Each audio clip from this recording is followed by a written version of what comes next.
Hi, everyone, and welcome back to Leadership is a State of Mind, Part 3. So, just as a reminder, in Part 1, we went through 8 of the mindsets and dispositions of strong leadership. And then in Part 2, we talked about the ways that resistance comes up for us. And this is where things get really juicy in Part 3, because we get to talk about the strategies or how do we push through that resistance. So, let's get started. So, when we're talking about pushing through that resistance or what strategies can we help to support us, there are 5 different things that we can think about. First is a really compelling vision. And you'll notice that vision keeps coming up repeatedly. So, here's where we really want you to think through and define what is it that you want. And you'll know it when it happens because you won't be able to think of anything else. And then there's determining the cost. Here's where we want you to reflect on what you do on a daily basis. We want to make sure that it's adding value or it's moving you toward that goal. And of course, asking yourselves the hard question is there, because there's always a cost to everything we do or don't do. Is it worth it? And last but not least, we want you to get grounded in who you are. This will keep you from being enrolled in what others think. So basically, the who you be part. So let's start with that compelling vision. So, vision often means that when we're in resistance, it can be a sign that we're not enrolled in the vision. And so, here's what we want to ask ourselves. Do we have a vision or a mission that is so compelling that it pulls me forward? And another thing to think about is what would what my life, my career, my whatever, fill in the blank look like if this was in place? So, with courage, I want you to think about how you can use courage to move you toward that vision. And courage comes before everything else, along with commitment. When we think about commitment to our vision, again, it's not going to be an issue if your vision is so strong and it's so compelling. You won't need any caffeine because it'll be hard for you to eat or sleep because you'll just be breathing it all of the time. And then when we think about emotional intelligence, this means being aware of yourself and your impact in terms of how your vision can impact others. What would your vision do? How would it transform others' lives? And from there, we go into integrity or ethics. And again, this means doing the right thing when no one is looking, to yourself as well as others. When we're talking about being community minded, oh, where'd we go? There we go. Um, Oh, not quite. There we go. When we're talking about being community minded, this is about being with like minded people. So here is where we really want to use our vision to enroll others, right? So we're casting out that net and we're seeing what other people out there believe in the same things or are on the same path as we are. And we get to create that community or become a part of a community that will be supportive. And then we go into cultural humility. So, this is where we get to be really mindful of those values, those beliefs, those norms that may be hidden or embedded within our vision, and understanding that it's our vision and that just because it may be our way doesn't mean that it's the only way. And last but not least, there's risk taking. So this goes hand in hand with courage. The bigger the vision, the bigger the risk due to some type of change. And we all know that change can be scary and it can involve some risk, like letting go some of those relationships that haven't served you in the past. These things are all intertwined. So here's where I'm going to have you go to your let's see if we can get it up. There we go. To go into your journal and write down your vision. Now, play some music for a few minutes to give you some time and answer that second question of think of brainstorm 25 really outrageous things that could happen if your vision was actually in place.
Don't forget, if you can't think of 25, start off with a few and then just go crazy.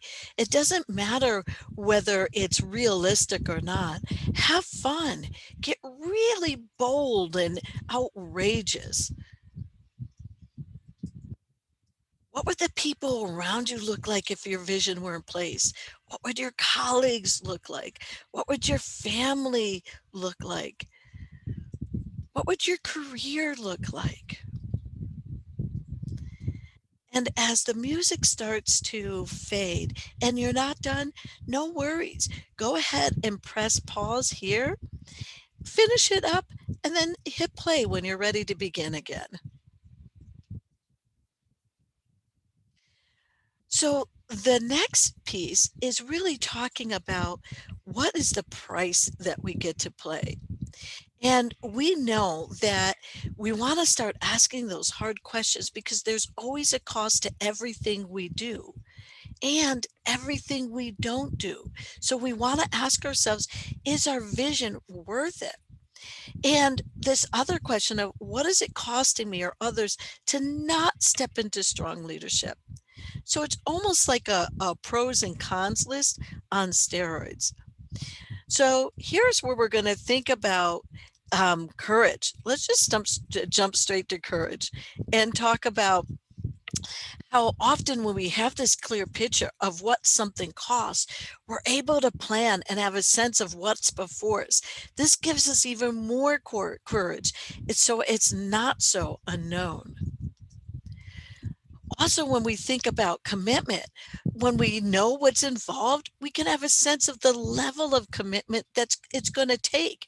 And an informed choice is a great choice. And again, it gives us that understanding about what we're going to move into or what it will entail going forward. Now, when we talk about being emotionally intelligent, then this is when we know where the cost is to others. So we can judge our impact and determine again, is it really worth it or not? Next comes ethics or integrity. So once we make this informed choice, we are more likely to keep our word because we know the price and we've said we're committed, that we're willing to pay it. And then there's community minded. So depending on the people who you're currently surrounding yourself with, the price might be quite high here. This is where decisions might be made to let go of some of those relationships that don't support you or your vision. Sometimes it might be changing positions or organizations.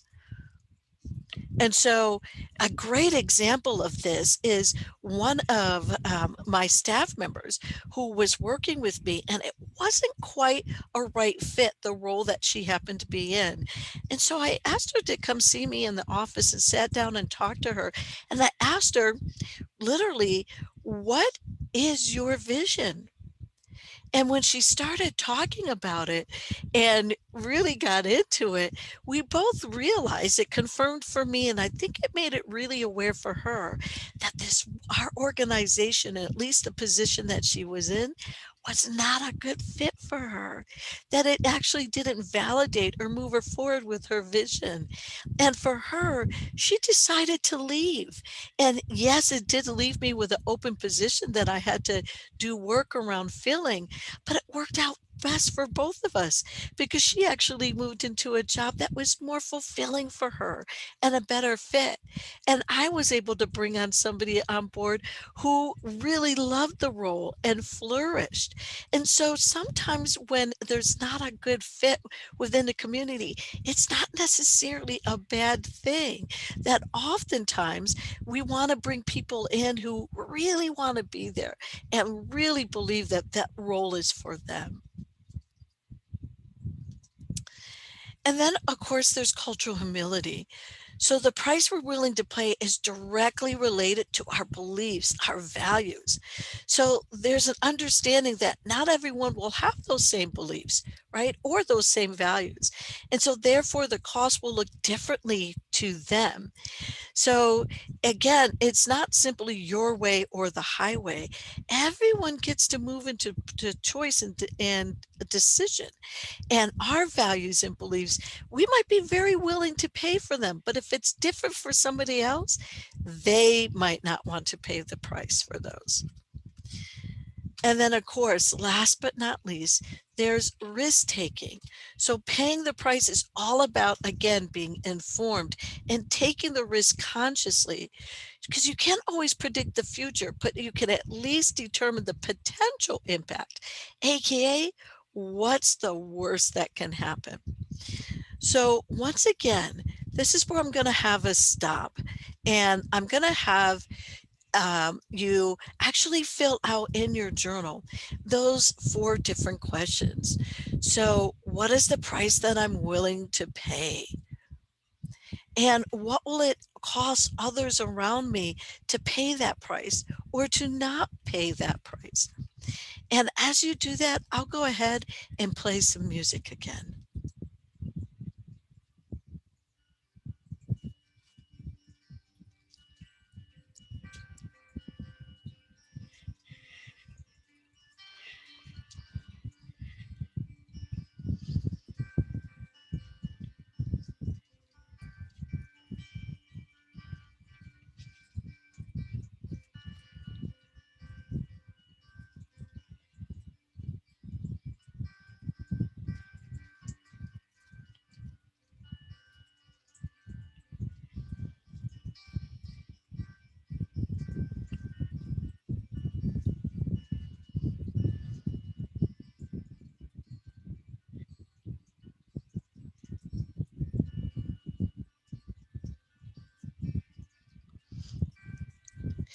And don't forget to drop down to the bottom of the page and ask yourself those questions. Again, it's more of brainstorming. What are all of the things that could happen or not happen if I were not to step into strong leadership?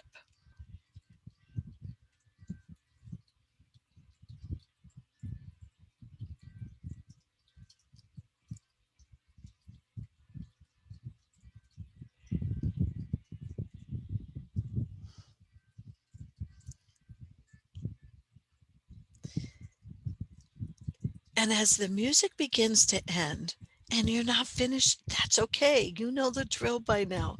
Go ahead and stop and pause here. And then when you're ready, go ahead and press play again.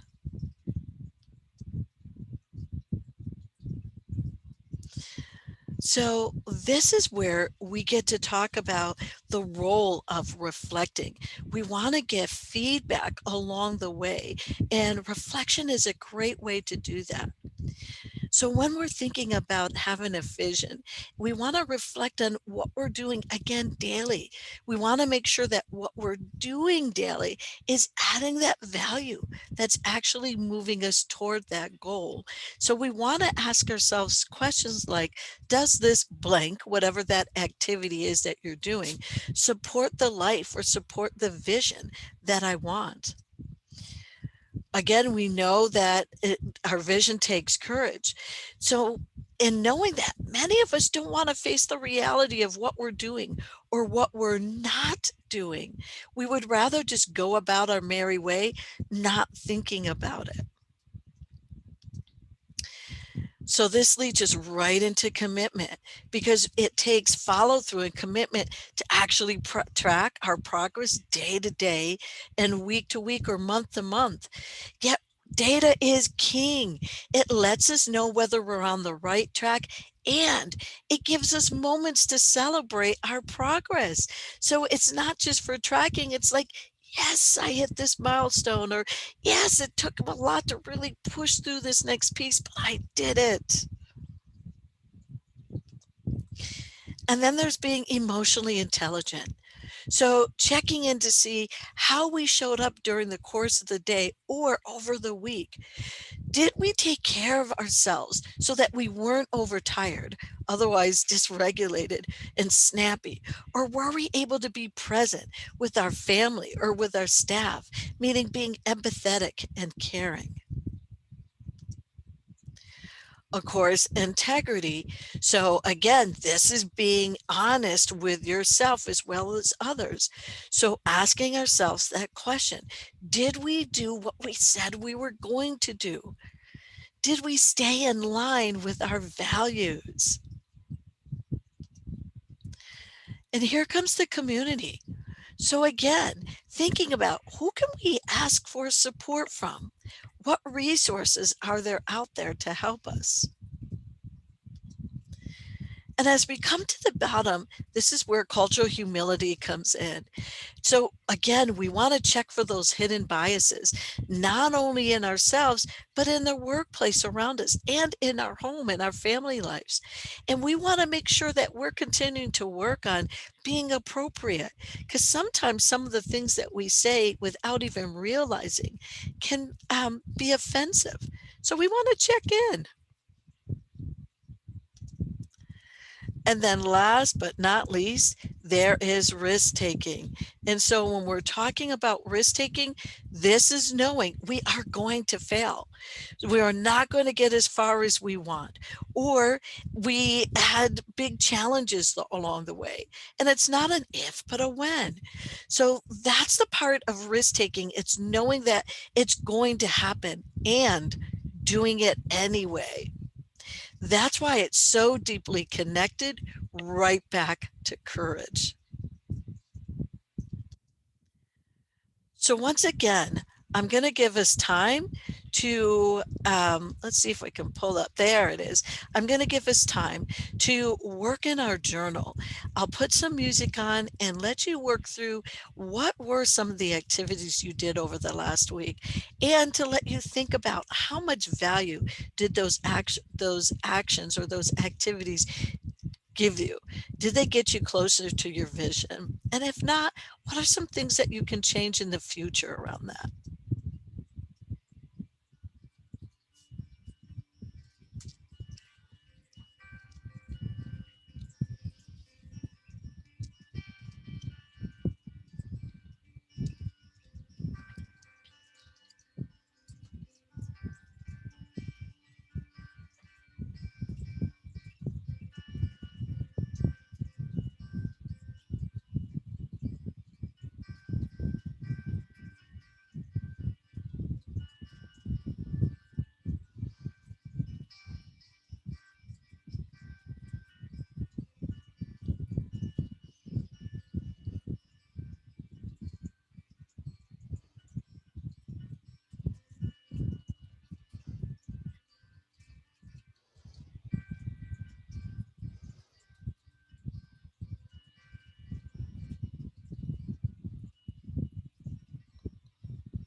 And as a reminder, if you're not finished as the music ends, you said it, go ahead and hit the pause button and restart when you're ready.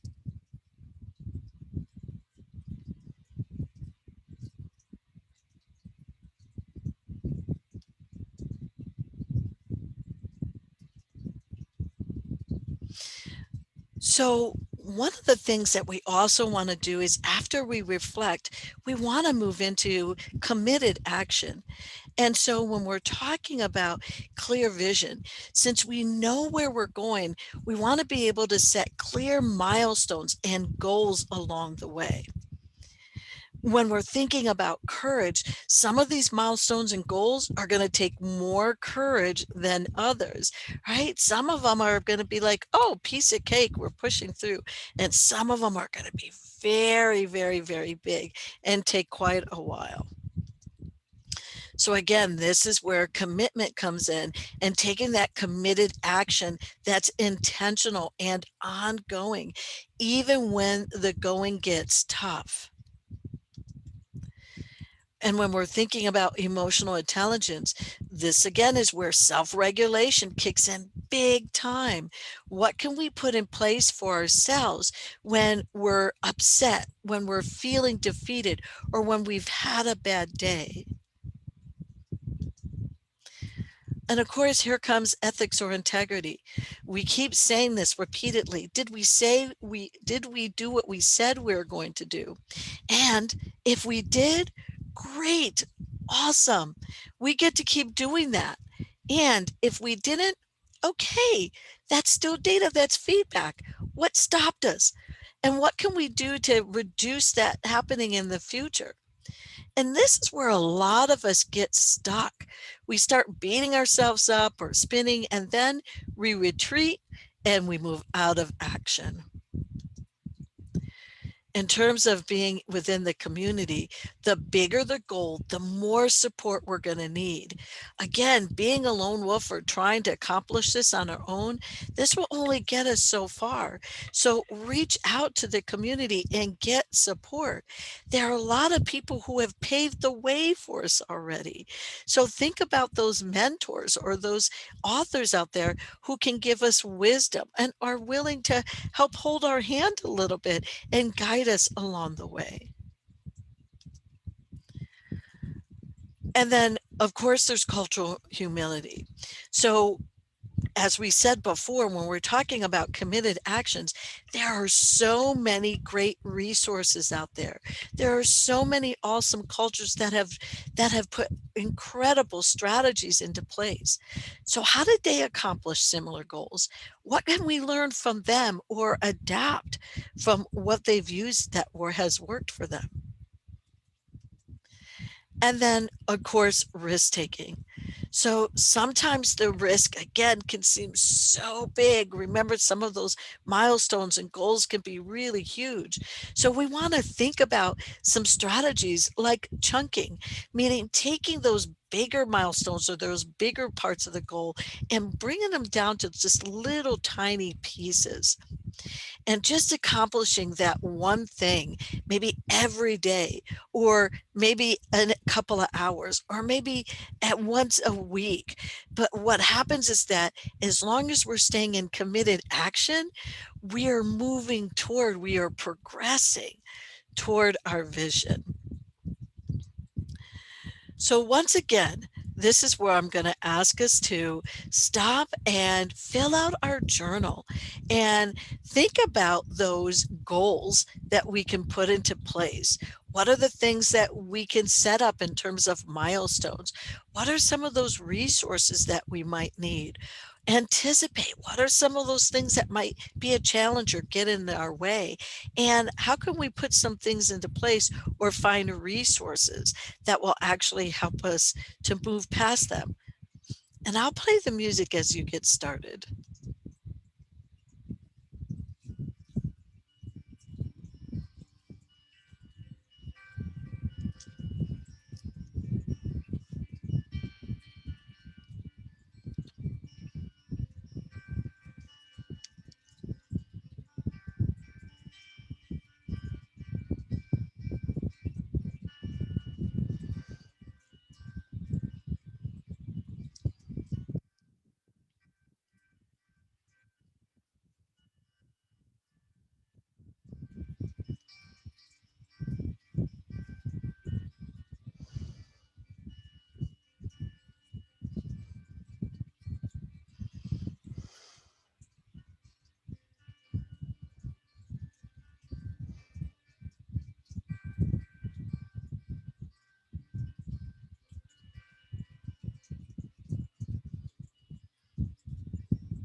And that's right, you guessed it. As the music slowly goes away and you're not done, go ahead and press stop or pause, complete the work, and then come on back to us.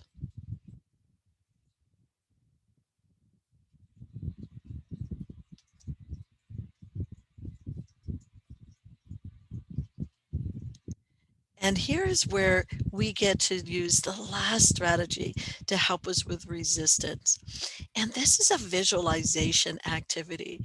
So I'm going to ask you to go around starting with a clear vision. And I want you to get out some markers or some crayons or colored pencils, whatever you happen to have around the house or the office or wherever you're doing this from. And for each section, I want you to choose three colors, any three colors, and color that section in using the three colors. When you're done, I want you to go back and write down one word in that section that comes to you. And you're going to do that for each section. So starting with clear vision or mission, you're going to find three colors. You're going to use those colors to color that section in, and then you're going to write one word down on top of the colors. And then you're going to move to the next section of courage, and do the same thing. Choose three colors, color that section in, and write in one word. If you get stuck and not sure what the word is, that's okay. Keep going to another section and then come back. We'll get us started now with some music.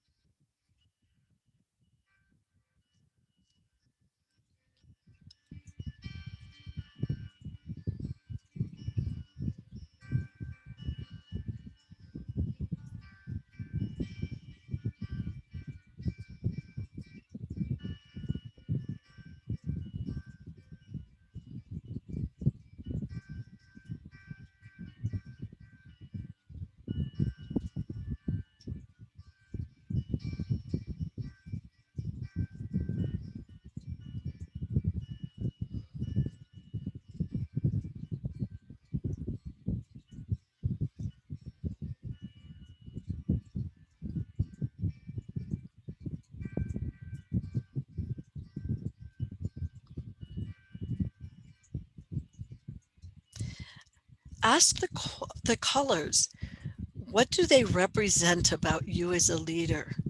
That will help you come up with a word.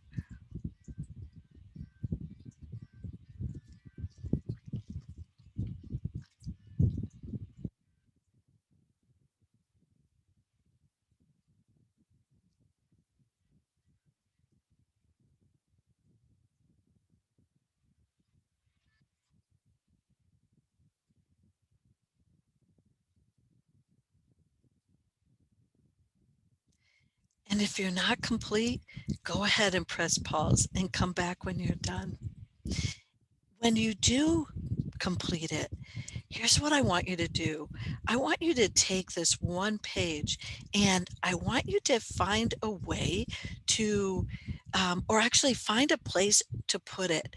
You want to be looking at this on a regular basis. So it could be on your desk at work, it can be someplace at home, but we want to make sure that you see it on a regular basis because this is your subconscious. This is you reflecting back on who you are as a leader.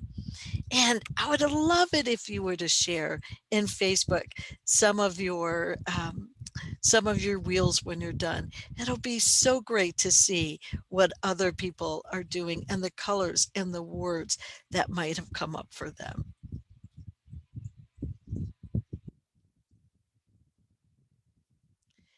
And so this is where we get to stop with part three. I'm so glad you joined us. When you get ready to come and come into the group coaching, start thinking about those strategies that stood out for you. And don't forget, we'd love to share, to see your wheels. So share it with us. It'll be fun. And until then, see you later.